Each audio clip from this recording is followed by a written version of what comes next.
get to the hospital. You are 7 centimeters. For these pains, yes, I am in labor. This is false labor. I don't know how I'm gonna get through real labor. I was still 3 centimeters. I'm like, oh my God, okay? I don't need to walk around the door if I'm in labor. Like, I'm scared. I don't want to find out. What's up, everyone? Welcome to my channel. It's your girl, Domonique. I hope everyone is having a great day. I'm here with a highly requested video. This is going to be my labor and delivery story. If you missed my labor and delivery vlog, I will link it down below in the description box and somewhere in this video, so you guys can check it out. But I'm just going to be giving you more details of what happened because it was just so much and I could not fit everything into one video. So I decided to just sit down and tell you guys everything that happened. So my daughter was born on September 2nd, 2017. Her due date was actually September 6th. And I had her 4 days early. She was born at 1:23 in the morning. So let's start from the beginning. It all started on Thursday. I feel like it all started on Thursday. So Thursday, I had a doctor's appointment that morning. My doctor's appointment was like at 9 o'clock. My mom took me and my doctor. She checked my cervix and she was trying to see if I was dilating any. She said that my cervix were still closed and I hadn't dilated anything. She was like, but don't get discouraged because anything could happen. You could just jump like that and go into labor. But at that time, I'm like, whatever. I'm going to go to my due date or I'm going to go past my due date. So after I left the doctor's office, I went with my mom to Home Depot and we stayed in Home Depot for the longest because she saw someone she went to school with, so you know they were talking, catching up and all that stuff. So she was talking and I was just walking around Home Depot for about a good hour. So I was getting some good exercise in and just stretching and just working my leg muscles. So after we left Home Depot, we went to a couple more stores and then we went home. When we went home, I went on and took me a nap because I had to wake up and go get Sean that afternoon from the airport. I had to pick him up at 3 o'clock. So I went, picked Sean up from the airport and we went to the mall. We walked around the mall and everything like that. If you guys missed that vlog, I will link that vlog also in this video. But we just walked around the mall and we stayed in the mall until they closed. It's a cheesecake factory in the mall also. So we went to the cheesecake factory. After we left the cheesecake factory, we still walked around the mall until 9 o'clock when they closed. So we walked in the mall for a good 3 or 4 hours. And when we went to the cheesecake factory, I felt so full. I felt like I could not eat. Like I was already stuffed before I even went to the cheesecake factory and I hadn't eaten anything. So I was like, gosh, I'm not hungry. I can't eat nothing. But I just ate a little bit of the appetizer that he had ordered. So after we left the mall, we went to Harris Teeter because I read that, and my grandma told me that pineapples help induce labor. So I was like, okay, I'm about to give me 2 pineapples. I'm about to eat these pineapples up because I'm ready to go into labor. I'm ready to get this baby up out of me. So I got 2 pineapples and we got 2 red box movies. We went home and we started watching the movies and all that stuff. I ended up falling asleep. I always fall asleep on movies. But at 1 o'clock in the morning, I woke up because I was having pain. And I'm like, God, my back is killing me. Oh my goodness. I'm like, Sean, like my back is hurting. Okay? And he just went on back to sleep because, I mean, I just thought it was just like back pains. I had back pains during my pregnancy, so I didn't think too much of it. And I just kept tossing and turning because they would go away and they would come back. They would go away and they would come back. But I'm like, ain't nothing happening. This is just back pains, nothing too serious. So I was just having those pains for like 2 hours and I was just laying in the bed tossing and turning. 3 o'clock come, I get up, go to the bathroom. I'm like, yo, this is not normal. Like, what is going on? Why do I keep having these pains? And in my head I'm like, oh gosh, I might be going into labor. But I was like, no, I'm not gonna wake nobody up. So I was like, 3:15, I'm gonna wake Sean up and tell him. 3:15 come, I lay myself right in that bed beside him and didn't say a word. 3:30 come, I'm like, I'm gonna tell him now. I was so nervous. I was so nervous and scared. 3:45 come, I'm like, nope, nope, nope. 4 o'clock in the morning come, I'm still like, no. I was like, okay, 4:10, I'm gonna tell him. 4:10 in the morning, I'm gonna wake him up and tell him I'm having pains. So I finally wake him up. It was around 4:10, 4:15, and he was like, let's go to the hospital. And I'm like, no, I don't think it's labor, you know, I might just be having pains. He was like, well, let's just go find out. I'm like, I'm scared. I started crying. I was like, I'm scared. I don't want to find out. Like, at that moment, I was like, something is happening. You know, I hadn't had too many births and hits, but I had some. But I was like, this is different from anything I've ever experienced in my pregnancy. I was like, this really hurts, you know. And I didn't have the period cramps. The pains that I were having, like the cramps that I were having, was in my back. So it was basically back labor. So they hurt. It hurts really bad. So I didn't have that period cramps and like it feels like period cramps on steroids. No, I didn't have that. I had extreme back pain. And I would just like rock from side to side. I learned how to like really cope with it, even though it still hurt. I learned how to just like breathe through it as the contractions kept coming. And I learned to just like do different positions, squatting positions, moving from side to side, rotating your hips, just to help ease the contraction through and all that stuff. So after I woke him up, he was like, you gonna go wake your mom up? And I'm like, no, I'm just gonna wait a little while longer. And he was like, he was so excited. Okay, so he started calling his mom. He couldn't get his mom, so he was calling his sister, his brother, trying to get somebody to let his mom know that I was having pains. And so I finally went and woke my mom up. I have my notes right here, so if I'm looking down, that's why. I went and woke my mom up around probably like 5 in the morning. Yeah, like 5 in the morning.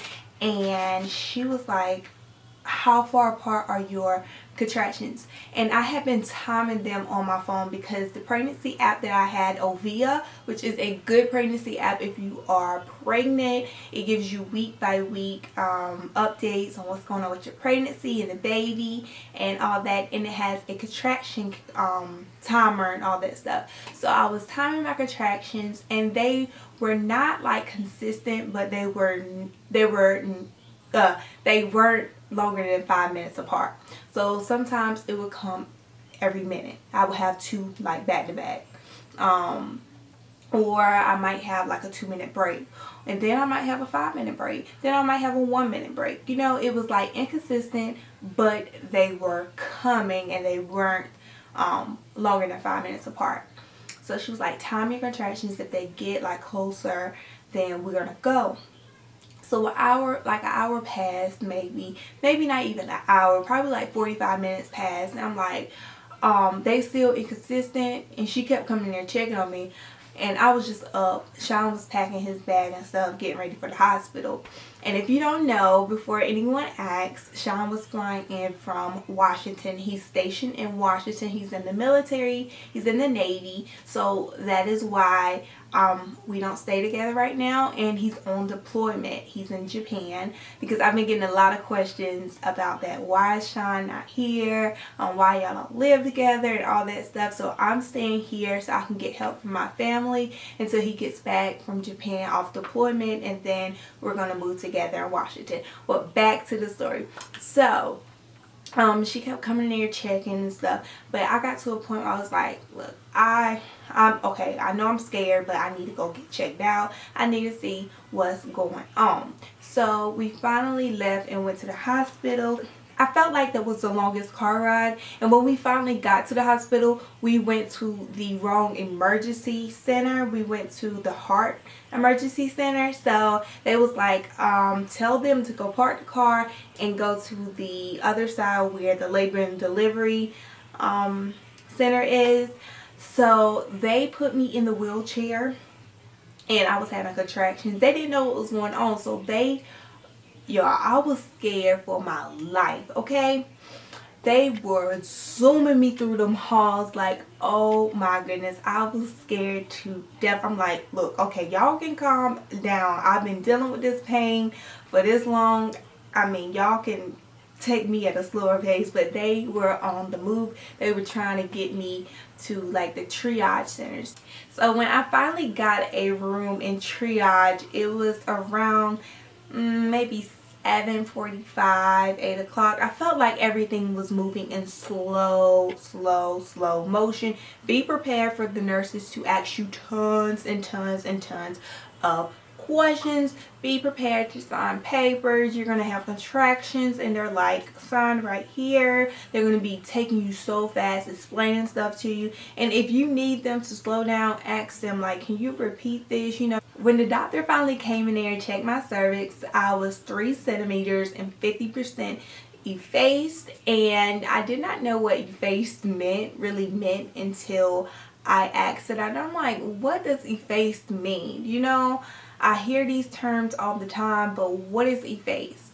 And he explained it to me and everything like that. And he was like, either you sit here and see if you dilate any. We're going to hold you for like an hour, see if you dilate more, or we're going to send you home then if you don't dilate, or you can walk around. He was like, walking around is going to help progress your labor if you are in labor. I'm like, if I am in labor, I am in labor. These pains, yes, I am in labor, okay? I don't need to walk around the door if I'm in labor. So I walked around. I was having contractions. I have a contraction. I'm just holding on to the wall. I'm squatting down. Oh my gosh. And thank God for my husband. Oh my God. I love you, Sean. He was really patient with me through the whole entire process. I know he was probably getting frustrated at times because, whew, guys, that pain just puts you in a different mind state. Like, oh my God, it's something serious.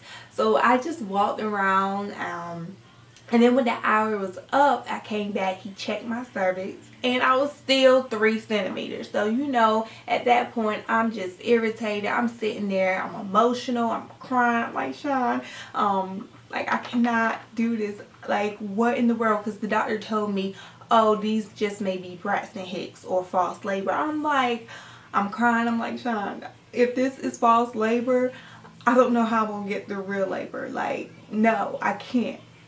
I was like, I just can't. But I was just so emotional because the pains, they hurt. They really hurt, but I was getting through them, you know. It wasn't nothing where I was like, give me some medicine, give me some medicine. I was just like, just take this pain away, you know, because I knew the contraction was going to last for 30 to 45 seconds and then it was going to go away. I was going to give me some rest, but it was just like I'm just ready for this to be over. It wasn't like, oh, this pain hurts so bad. I mean, it hurts really bad, but I just knew that it was going to come and go, if I'm making sense. So after we leave the hospital, it's around 10:30, and we go to Chick-fil-A. And I get me some chicken nuggets. You know I love my Chick-fil-A. So when we got home, I called my doctor. She was like, if you were still having pains before I closed the office today, before 5 o'clock, come in before 5 and I'll check your cervix and see if you've dilated any. And if you dilated more, I'm just going to send you straight to the hospital. So I just stayed at home, labored at home, tried to take a nap, walked around the house. You know, my sister, she put a warm towel on my back to try to ease that back pain. And then I got up around maybe 2:30, 3 o'clock, and I was just laboring. I mean, it had eased off. My contractions had eased off, and that's when I started to think, well, maybe this was false labor. Maybe this wasn't real labor. So then when I think it was around 4 o'clock. 4 o'clock came, and my mom was like, we're going to go to the doctor and let her check you. So I went and took a shower before. My sister was like, go ahead and take a shower, wash up, you know, and get freshened up because you don't know what's going to happen. So I went and I took a shower, got all fresh and all that stuff. And when I was in the shower, my contractions started to come back stronger. I'm like, ooh, maybe I shouldn't have gotten in the shower. Like, I ain't ready for these pains to start coming back like this. Like, what in the world? So I get out the shower. I'm just holding on to the chair, just rocking from side to side. You know, them pains have started coming back. So I finally, like, got my clothes on and we got to the doctor's office. I went in. Everybody was almost like gone because we got there like 4:50. They closed at 5. And she checked me. She was like, get to the hospital. You are 7 centimeters. You are getting ready to have this baby. And I'm like, oh my God. I know I'm not 7 centimeters. Like, what in the world? So my mama calling everybody, and Sean trying to get his mom, telling his mom I'm 7 centimeters. We heading to the hospital. It was just like, oh my gosh. So whew. So I was just like scared. I had so many mixed emotions. I'm like, oh my gosh, I'm really getting ready to do this. Like, ooh. So I get to the hospital, we get checked in. As you know, I was there early that morning, so most of my paperwork and all my information was still in the system, which was really good. I got up to the room and they were like already getting my room together. They were getting the baby bed together because they were like, you're 7 centimeters. We're going to be having a baby soon. So it was around maybe 6 o'clock when we got to the hospital, and I got hooked up to everything. You know, they had to put your IV in, and then they first put my IV in right here in my arm, and it hurt so bad. No, they put it, where did they put it first? They first put my IV in my hand right here, and then probably like after an hour it had like swelled up and it was like really red, and it hurt so bad. Like, I could not move my hand. Like, it hurt. It really hurt. So the nurse looked at it, the other nurse, and she was like, yeah, we're gonna get you a new IV. So one lady came in and she was trying to stick me for the IV, and she really stick me like 15 times and she could not get a vein. And I'm like, okay, you can't get the vein, so you need to get somebody else who can. So they got another nurse to come in, and literally on the first try she got a vein, put the IV in, and it was all better. I'm like, what the heck was she doing? Like, she won't prepare for this. She just sticking me, and I'm just looking at Sean and I'm just crying. Like, that was the part that was most scary to me, like getting the IV. So I was 7 centimeters and I was still up and, you know, moving around. The contractions would come, they hurt, but then I knew they was gonna go away in like 45 seconds. So, you know, I was just coping with it. I was just dealing with it. I went live on Facebook and everything. You know, I was good. The pains was coming. They hurt, but I know they was going away. So I got on the birthing ball. I was bouncing on the birthing ball. I was moving from side to side. That helped me cope with the contractions, everything like that. So if you're able to get a birthing ball, like they should have them in the hospital, use the birthing ball. They really help a lot. They really do. I just felt like it helped ease the pain away. And then I started to get like really irritated because the contractions were getting stronger. Okay, they were getting stronger and stronger, but you know, I was dealing with that. I'm like, okay, I can do this. I'm 7 centimeters. I've came this far doing it naturally. I'm gonna keep going. You know, I'm going to keep going. I can do this. I can do this. So you know, my mom was in the room, my sister was in the room. My sister did most of the recording for me, so shout out to you. Thank you so much for recording. I really appreciate it. She got so much good footage. You know, I started to get irritated, y'all. I really did, because the pains were just coming and coming. And you know, I was standing up. Sean was right there supporting me and helping me like get through the contractions. My mom was there helping me get through the contractions. Like, y'all, I was literally in that room. I had everybody breathing. I'm like, y'all, breathe with me, breathe with me, breathe with me. It was so funny like afterwards, but in the moment I wish like my mom, I think I did something that was funny, and she was standing right here in front of me, and she was like cracking a smile. I was like, what's so funny? What's so funny? Or something like that. Like y'all, I turned into a whole different person. Like, those pains are no joke. Mom, she need quietness. She wants you to be. So many different like funny moments having that. Now I can look back, I'm like, oh my goodness, I cannot believe I did that. And I need to, like, let me know down below if I should bring my mom and sister on so they can tell their side of the story of my labor and delivery and everything that happened. But yeah, it was like hilarious now, but in the moment, no, it was not hilarious. But I remember my sister was at the end of the bed. I was like, breathe with me, breathe with me, breathe with me. And she down there. And I was like, no, stop. Don't breathe with me, don't breathe with me, don't breathe with me. And then Sean, I had him like rubbing my back and stuff like that. As you probably saw on the labor vlog, he was rubbing my back. And then when those pains started coming, I think I was like 8 or 9 centimeters. I was like, no, like, don't touch me, leave me alone. You know, I would tell him, do this, no, don't do this, you know. But it's normal, it is normal. You're gonna be like really irritable and just like frustrated. So about 2 hours or 3 hours later, I had dilated to 8 centimeters. Now, yeah, you probably dilating fast. Yeah, she's 8 centimeters now. Within an hour, within 30 minutes. So she's 8 centimeters now. Okay.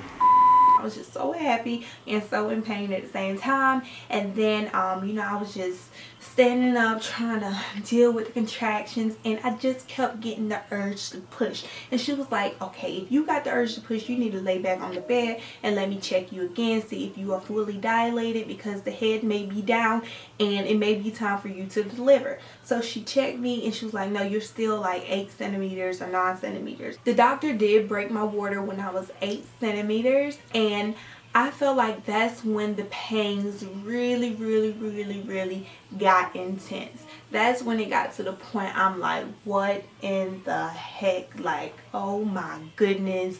Like, that's when I was just like really irritable. Everybody was tearing my nerves up. Like, that's the point right there when they broke my water. I was so scared for them to break my water. I remember she was like, okay, you want your water broken? My mom like, yes. I'm like, no, can I think? Like, give me time to think. I gotta think about this. And she was like, you gotta get it broken anyways. I'm like, yes, but I gotta think about this. Like, I was just like, ooh, guys, I just turned into a whole different person. Because some pains will make you do it. And then maybe like hour, 2 hours later, I'm just like, oh, I have the urge to push. Like, oh, I got to push. So she was like, no, don't push. So she checked me. I was like 9.5 centimeters. And then she was like, let me go get the doctor. So the doctor, she was like, yeah, she's 9.5 centimeters, but I'm feeling and your cervix are swollen. And she was like, we're going to have to give you an epidural so your body can relax, because you keep pushing and it's making your cervix swell more, and you're not going to be able to deliver vaginally. So I'm like, what? I got to get an epidural, and I'm already here, like, so close to the end. I've done it naturally so far, and now I gotta get an epidural at 9.5 centimeters. Like, really? But at that time, I was in so much pain. I'm like, okay, give me the epidural, whatever. If I gotta get it, I gotta get it. Now, come on and bring it. But, you know, you gotta wait for them to get the anesthesiologist and get everything prepped and everything like that. So I'm just like, okay, y'all say I gotta get epidural. Where's it at? Like, when are you gonna bring it? So that she was like, it's gonna be like 30 minutes. I'm like, what in the world? Like, I need it now. You know? So, because I was at the point, I'm like, okay, I gotta get it, then just bring it. I'm ready for it now. So when you get the epidural, you're gonna be in the middle of the bed, if you get it, and you gotta slouch over, and you have to be really still.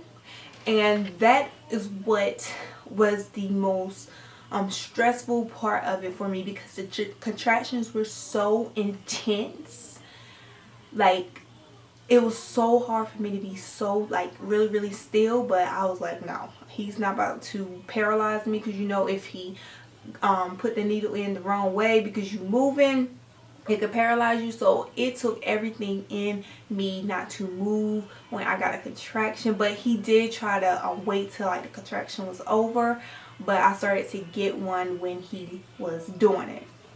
So it took about 10 minutes for the epidural to kick in, but I felt like as soon as the epidural like kicked in, and it just, I don't know, it made my contractions go away, but I could still move my legs and everything like that. So it was weird. I could still like move my legs and like move in the bed. I don't know, it was weird for me. But I would definitely get the epidural sooner, because it really wasn't that bad. It really wasn't that bad if I knew it was going to take the pain away like that.